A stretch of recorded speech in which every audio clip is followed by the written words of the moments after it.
গল্পকথন by Juthi চ্যানেলে আজকে শুনবেন হুমায়ুন আহমেদের লেখা একটি ছোট গল্প পাপ। পাপ পুণ্য নিয়ে আমার নিজের কিছু সমস্যা আছে। পাপ কি, পুণ্যই বা কি? যা কল্যাণকর তাই কি পুণ্য? যা একজনের জন্য কল্যাণকর তা অন্যের জন্য অকল্যাণকর হতে পারে। সেখানে পাপ পুণ্য কিভাবে আলাদা করব? আমি পাপ এবং পুণ্য ব্যাখ্যা করার চেষ্টায় অনেক গল্প লিখেছি। এর মধ্যে একটি গল্প পাপ আমার খুব পছন্দের। পাঠকদের জন্য পাপ বিষয়ক 3টি গল্প দিয়ে দিলাম। পাপ হাজী মান্নান মিয়া সালাম সাহেবের পাপ। এর মধ্যে পাপ শিরোনামের গল্পটি পুরাতন। সংকলনে একটি পুরনো গল্প ঢুকিয়ে দেবার অপরাধের জন্য ক্ষমা চাচ্ছি। আমার উদ্দেশ্য কিন্তু খারাপ না, পাঠকদের আমার চিন্তা জগৎ সম্পর্কে কিছু ধারণা দেওয়া। পাপ বিষয়ে হিলায়ার বেলকের একটি লেখা আছে। লেখাটি উদ্ধৃত করার লোভ সামলাতে পারছি না। When I am dead, I hope it may be said, his sins were scarlet, but his books were red. আমি যখন মারা যাব আশা করি তখন বলা হবে, লোকটির পাপগুলো ছিল রঙিন, কিন্তু তার বইগুলো পঠিত হয়েছিল।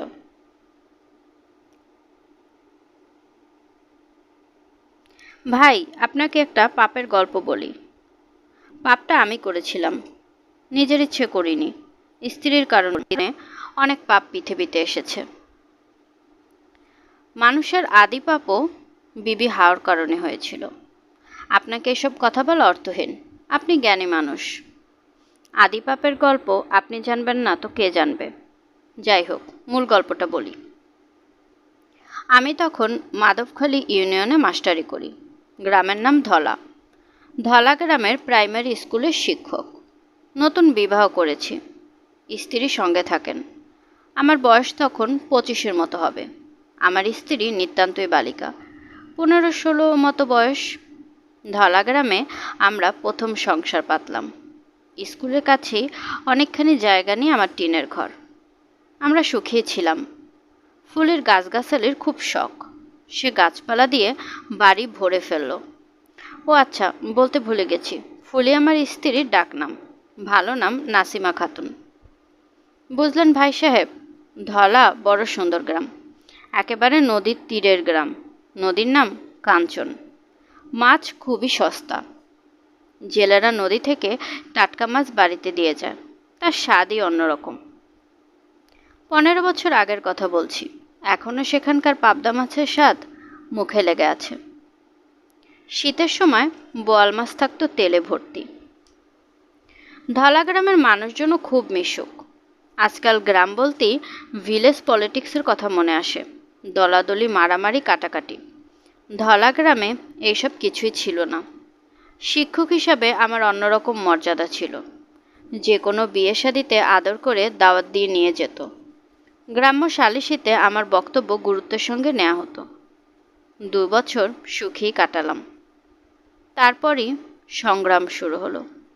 আপনারা বলেন স্বাধীনতা যুদ্ধ, গ্রামের লোকের কাছে সংগ্রাম। ধলা গ্রাম অনেক ভেতরের দিকে। পাক বাহিনী কোনোদিন ধলা গ্রামে আসবে আমরা চিন্তাই করিনি। কিন্তু জুন মাসের দিকে পাক বাহিনীর গানবোট কাঞ্চন নদী দিয়ে চলাচল শুরু করলো। মাধবখালী ইউনিয়নে মিলিটারি ঘাঁটি করলো। শুরু হলো অত্যাচার। তাদের অত্যাচারের কথা আপনাকে নতুন করে বলার কিছু নাই। আপনি আমার চেয়ে 1000 গুণ বেশি জানেন। আমি শুধু একটা ঘটনা বলি। কাঞ্চন নদীর এক পারে ধলা গ্রাম, অন্য পারে চর হাজরা। জুন মাসের 19 তারিখ চর হাজরা গ্রামে মিলিটারি গানবোট ভিড়ল। চর হাজরার বিশিষ্ট মাতব্বর ইয়াকুব আলী সাহেব মিলিটারিদের খুব সমাদর করে নিজেদের বাড়িতে নিয়ে গেলেন। ভাই সাহেব, আপনি এর অন্য অর্থ করবেন না। তখন তাদের সমাদর করে নেওয়া ছাড়া কোনো উপায় ছিল না, সবারই হাত পা বাঁধা ছিল। ইয়াকুব আলী সাহেব মিলিটারিদের খুব আদর যত্ন করলেন, ডাব পেড়ে খাওয়ালেন, দুপুরে খানা খাওয়ার জন্য খাসি জবাই করলেন। মিলিটারিরা সন্ধ্যা পর্যন্ত থাকলো, খানাপিনা করলো। যাবার সময় ইয়াকুব আলী সাহেবের 2 মেয়ে আর তার ছেলের বউকে তুলে নিয়ে চলে গেল। আর তাদের কোনো খোঁজ পাওয়া যায় নাই।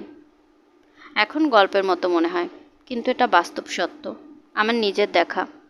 সেই দিনের খানায় শরিক হওয়ার জন্য ইয়াকুব আলী সাহেব আমাকে দাওয়াত দিয়েছিলেন।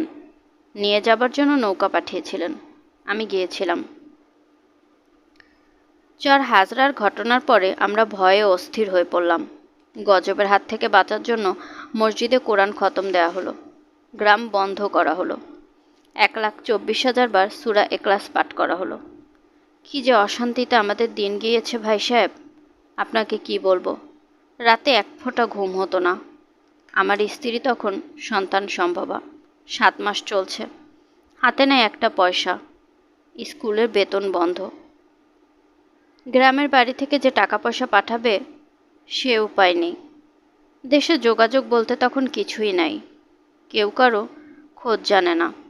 কি যে বিপদে পড়লাম, সুবহানাল্লাহ। বিপদের উপর বিপদ। জুলাই মাসের শেষের দিকে মুক্তিবাহিনী দেখা দিল। নৌকায় করে আসে, 2-1টা ফুটফাট করে উধাও হয়ে যায়। বিপদে পড়ি আমরা।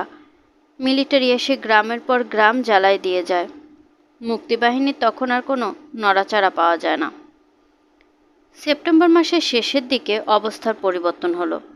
মুক্তিবাহিনী তখন শুধু আর ফুটফাট করে না, রীতিমতো যুদ্ধ করে। ভালো যুদ্ধ বলে বিশ্বাস করবেন না। এরা কাঞ্চন নদীতে মিলিটারির একটা লঞ্চ ডুবাই দিল। লঞ্চ ডুবার ঘটনা ঘটল সেপ্টেম্বর মাসের 26 তারিখ। স্বাধীন বাংলা বেতার থেকে এই সংবাদ প্রচার করা হয়েছিল। ভাই সাহেব হয়তো শুনেছেন। বলা হয়েছিল শতাধিক মিলিটারি প্রাণ সংসার হয়েছে। এটা অবশ্য ঠিক না। মিলিটারি অল্পই ছিল, বেশিরভাগ ছিল রাজাকার। রাজাকারগুলো সাঁতরে পাড়ে উঠেছে। গ্রামের লোকরাই তাদের পিটিয়ে মেরে ফেলেছে। যুদ্ধ খুব খারাপ জিনিস ভাই সাহেব। যুদ্ধ অতি সাধারণ মানুষকেও হিংস্র করে ফেলে। এটা আমার নিজের চোখে দেখা। এখন মূল গল্পটা আপনাকে বলি। সেপ্টেম্বর মাসের 28 তারিখের ঘটনা। মাগরিবের নামাজ পড়ে বারান্দায় বসে আছি। তুমুল বর্ষণ হচ্ছে, ইংরেজিতে যাকে বলে ক্যাটস অ্যান্ড ডগস। একা একা বৃষ্টি দেখছি। আমার স্ত্রী শোবার ঘরে, ঘর অন্ধকার করে শুয়ে আছে। তার শরীর খুব খারাপ। 2 দিন ধরে কিছুই খেতে পারছে না, যা খায় বমি করে দেয়। শরীর অত্যন্ত দুর্বল, কোনো কিছু না ধরে দাঁড়াতে পর্যন্ত পারে না। ডাক্তার যে দেখাবো সে উপায় নেই। ডাক্তার পাবো কই? মাধবখালীতে একজন MBBS ডাক্তার ছিলেন, বাবুর নলিনী কুমার রায়, ভালো ডাক্তার। মিলিটারি মাধবখালীতে এসে প্রথম দিনই তাকে মেরে ফেলেছে। যে কথা বলছিলাম, আমি বারান্দায় বসে বৃষ্টি দেখছি। মন অত্যন্ত খারাপ। বৃষ্টির বেগ বাড়তে লাগলো। একসময় প্রায় ঝড়ের মতো শুরু হলো। বাড়িঘর কাঁপতে শুরু করলো। আমি একটু দুশ্চিন্তায় পড়ে গেলাম। পুরানো নড়বড়ে বাড়ি ঝড়ে উড়িয়ে নিয়ে গেলে অসুস্থ স্ত্রীকে নিয়ে বিপদে পড়ব।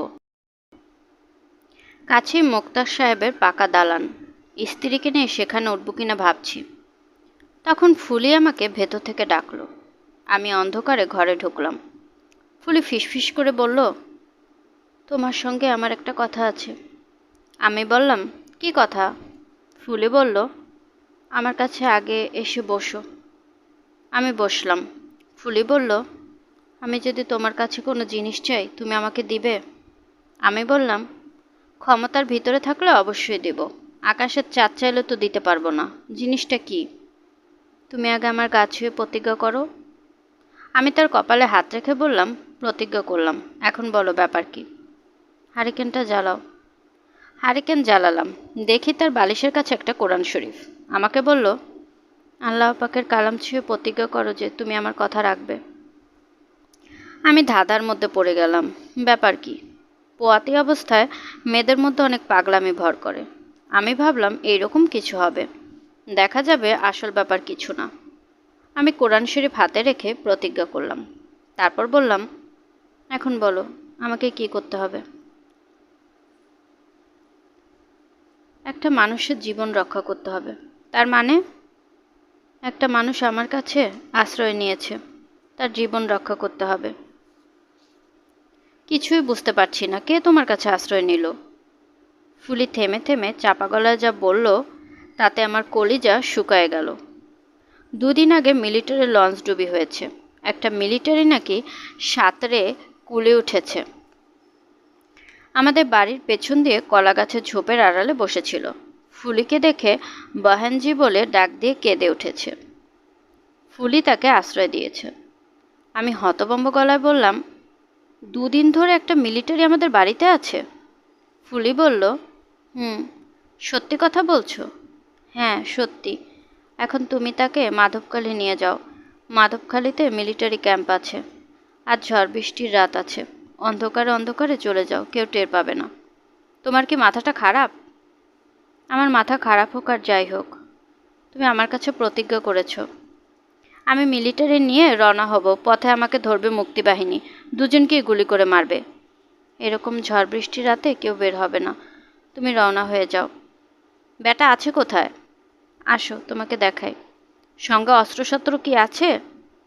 কিছুই নাই, খালি হাতে সাঁতরে পারে উঠেছিল। আমি মোটেই ভরসা পেলাম না। অস্ত্র থাকুক আর না থাকুক, মিলিটারি বলে কথা। জেনে শুনে এরকম বিপজ্জনক শত্রু শুধুমাত্র মেয়ে ছেলের পক্ষেই ঘরে রাখা সম্ভব। আমার মাথা ঝিমঝিম করতে লাগলো। আমি ক্ষীণ গলায় বললাম, হারামজাদা কই? ফুলি আমাকে দেখাতে নিয়ে গেল। এমনিতে সে কোনো কিছু না ধরে উঠে দাঁড়াতে পারে না। আজ দেখি হারিকেন নিয়ে গটগট করে যাচ্ছে। রান্নাঘরের পাশে ভাড়ার ঘর জাতীয় ছোট একটা ঘর আছে। সেখানে চাল ডাল পেঁয়াজ টিয়াজ থাকে। ফুলি আমাকে সে ঘরের কাছে নিয়ে গেল। দেখি ঘরটা তালা বন্ধ। একটা মাস্টার লক তালা ঝুলছে। ফুলি তালা খুলল, হারিকেন উঁচু করে ধরল। দেখি ঘরের কোণায় কম্বল বিছানো। কম্বলের উপরে নিতান্ত অল্প বয়সী একটা ছেলে বসে আছে। তার পরনে আমার লুঙ্গি, আমার পাঞ্জাবি। ঘরের এক কোণায় পানির জগ গ্লাস। পাকিস্তানি মিলিটারি সাহসের কথা গল্প শুনেছি। এটা উল্টো জিনিস দেখছি এখন।